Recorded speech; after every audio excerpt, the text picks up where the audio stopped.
25 तारखेला खरं तर आपण मीटिंग घेतली होती आणि 10 दिवसाची मुदतवाढ या सगळ्या हिशोबासाठी मागितली होती. आज 10 दिवस पूर्ण झाले. काय अपडेट आहे? सर्वप्रथम सर्वांना जय शिवराय. शिवाईदेवी यात्रा कमिटी गाव बैठकीत दिनांक 14/2/2026 रोजी जी हिशोब समिती स्थापन केली, जो शिवाईदेवी यात्रा कमिटीत जो व्यवहाराची अनियमितता या संदर्भात एक समिती निर्माण करण्यात आली. त्या समितीची मुदत त्यावेळेस 21 तारखेपर्यंत देण्यात आली होती. त्यानंतर आम्हाला काही आवश्यक माहिती लवकर मिळाली नसल्यामुळे आवश्यक माहिती व कागदपत्र त्यावेळेस आम्ही 10 दिवसाची मुदत मागितली होती. ह्या 10 दिवसामध्ये आम्हाला आवश्यक कागदपत्र आणि आम्हाला मिळालेल्या माहितीनुसार आणि कागदपत्रानुसार आम्ही हिशोब केला. सदर हिशोब केल्यानंतरून तो हिशोब तक्रारदार म्हणजेच अर्जदार अनिल शिवाजी रोकडे व जाब देणार श्यामसिंग खोत ह्या दोघांसमोर तो विषय मांडला. आज रोजी दोघांच्या विषय मांडल्यानंतरून दोघांच्या संमतीने आम्ही हिशोब समितीने जो हिशोब काढलेला आहे, जी अमाऊंट काढलेली आहे, त्या अमाऊंटवर दोघांचं एकमत झालेलं आहे आज रोजी.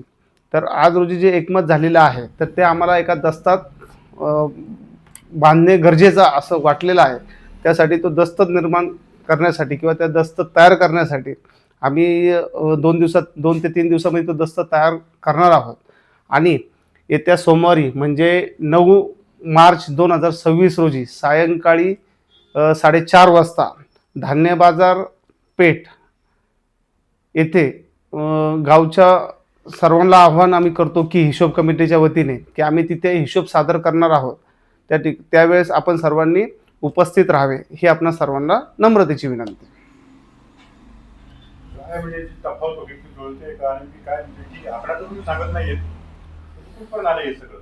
नाही, आता जवळपास जे कागदपत्र आम्हाला भेटलेली आहेत आणि जी माहिती भेटलेली आहे म्हणजे सगळ्यांशी जेव्हा आमचं सगळं डिस्कशन झालं त्यानुसार एक अमाऊंट आम्ही जी काढली. शेवटी आम्हाला अमाऊंट काढायची म्हणजे त्याला काहीतरी पुरावा लागतो.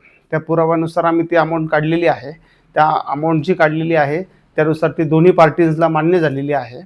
तर त्या हिशोबाने आम्ही एक दस्त तयार करणार आहोत आणि ते आम्ही गावासमोर सादर करणार आहोत. हा, तर त्या संदर्भात आता आज प्रथमदर्शनी आज ही मीटिंग आमची आज फायनल झालेली आहे. दोन्ही पार्ट्यांना घेऊन अख्खी हिशोब समिती आणि त्या दोन्ही पार्ट्यांना घेऊन आज मितीस आमची ती हिशोब जो आहे हा पूर्ण झालेला आहे. फक्त तो दस्तामध्ये गठन करणं आम्हाला फार गरजेचं आहे असं आम्हाला वाटलं, अख्ख्या समितीला आमच्या वाटलेलं आहे.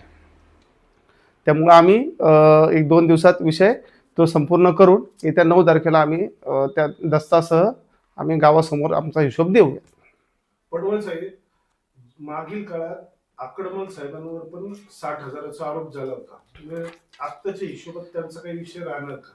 नाही, आता जो हिशोब आलेला आहे हा जो अनिल रोकडे साहेबांनी जो आम्हाला हिशोब जो अर्ज दिला होता या अर्जानुसार आकडमल साहेब जो आहेत त्याच्यामध्ये कुठेही उल्लेख आलेला नाहीये. त्याच्यामुळे आकडमल साहेबांपर्यंत आम्ही अजून कुठेही पोहोचलेलो नाही आहोत. म्हणजे त्यांच्यावर घेतलेल्या आरोपांना कोणीच अजून तक्रार करत नाहीये? हा, आतापर्यंत आमच्याकडे अशी कोणती तक्रार आलेली नाहीये. धन्यवाद.